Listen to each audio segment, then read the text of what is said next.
চীনা মিসাইল হোক বা তুর্কি ক্ষেপণাস্ত্র, ভারতের প্রতিরক্ষা ব্যবস্থার সামনে চুরমার হয়ে গিয়েছে বিদেশ থেকে পাকিস্তানের সেই সব গোলাবারুদ। অপারেশন সিঁদুরে খান খান পাক প্রতিরক্ষা ব্যবস্থা, তলানিতে পাক বাহিনীর মনোবল।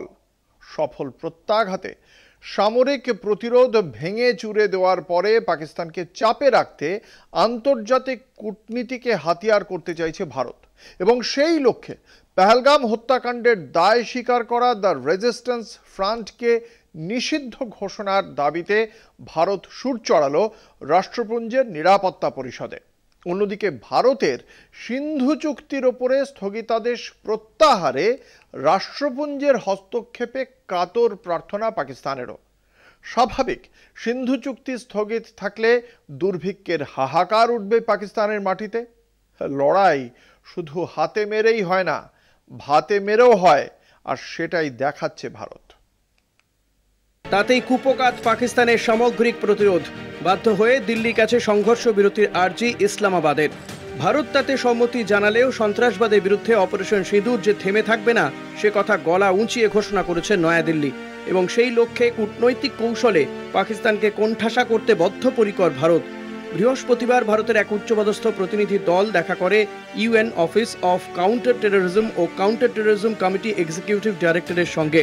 সেখানেই হাতে গরমাগরম প্রমাণ নিয়ে লস্করে তৈবার ছায়ায় বেড়ে ওঠা দ্য রেজিস্ট্যান্স ফ্রন্টকে নিষিদ্ধ ঘোষণার দাবি জানায় ভারত। পহেলগাম হত্যাকাণ্ডের পরে দায় স্বীকার করেছিল দ্য রেজিস্ট্যান্স ফ্রন্ট বা টিআরএফ। পরবর্তী সময়ে পাকিস্তান দায় অস্বীকার করলেও লস্করে তৈবা ও টিআরএফ এর মধ্যে যোগাযোগের ডিজিটাল ইন্টারসেপশন ও অর্থ আদান প্রদানের প্রমাণ পেশ করে পাক মদতে সন্ত্রাসবাদের মুখোশ খুলতে উদ্যোগী ভারত। একই সঙ্গে আন্তর্জাতিক অর্থ ভাণ্ডারের দেওয়া অনুদানের টাকা নিহত জঙ্গি পরিবারকে ক্ষতিপূরণ হিসেবে দেওয়া হচ্ছে বলেও পাকিস্তানের বিরুদ্ধে রাষ্ট্রপুঞ্জে অভিযোগ জানিয়েছে ভারতীয় প্রতিনিধি দল। 1267 মনিটরিং কমিটির কাছে ভারতের নালিশ, খোদ রাষ্ট্রপুঞ্জে যাকে আন্তর্জাতিক সন্ত্রাসবাদী বলে চিহ্নিত করেছে তার পরিবারের 14 জনের মৃত্যুতে 14 কোটি টাকা ক্ষতিপূরণ দিচ্ছে পাক সরকার। এদিন শ্রীনগরে পাকিস্তানকে আইএমএফ এর অর্থ সাহায্য নিয়ে কটাক্ষ করেছেন প্রতিরক্ষা মন্ত্রী রাজনাথ সিংহ। कि पाकिस्तान जहां भी खड़ा होता है वहीं से मांगने वालों की लाइन प्रारंभ हो जाती है। अभी आपने सुना ही होगा कैसे वह फिर एक बार इंटरनेशनल मॉनेटरी फंड आईएमएफ के पास कर्ज मांगने गया।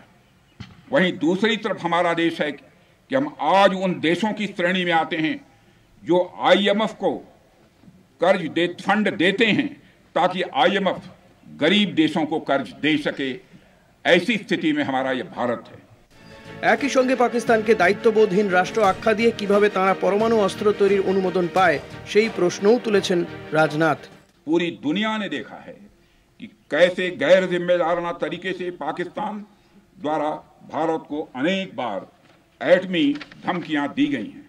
आज श्रीनगर की धरती से मैं पूरी दुनिया के सामने यह सवाल उठाना चाहता हूं कि क्या ऐसे गैर जिम्मेदार और रोग नेशन के हाथों में परमाणु हथियार सुरक्षित हैं? मैं मानता हूं कि पाकिस्तान के एटमी हथियारों को IAEA international atomic energy agency की निगरानी में लिया जाना चाहिए। সন্ত্রাসবাদ মোকাবিলায় পাকিস্তানের আন্তরিক অবস্থান যাচাইয়ের পরেই সিন্ধুর জল ছাড়া হবে বলে জানিয়ে দিয়েছে ভারত। হাতে মারার পরে ভারতের ভাতে মারার কৌশলে হাঁসফাঁস পাকিস্তানও পাল্টা ভারতের বিরুদ্ধে রাষ্ট্রপুঞ্জে নালিশ জানাবে বলে সূত্রে খবর। কলকাতা টিভি।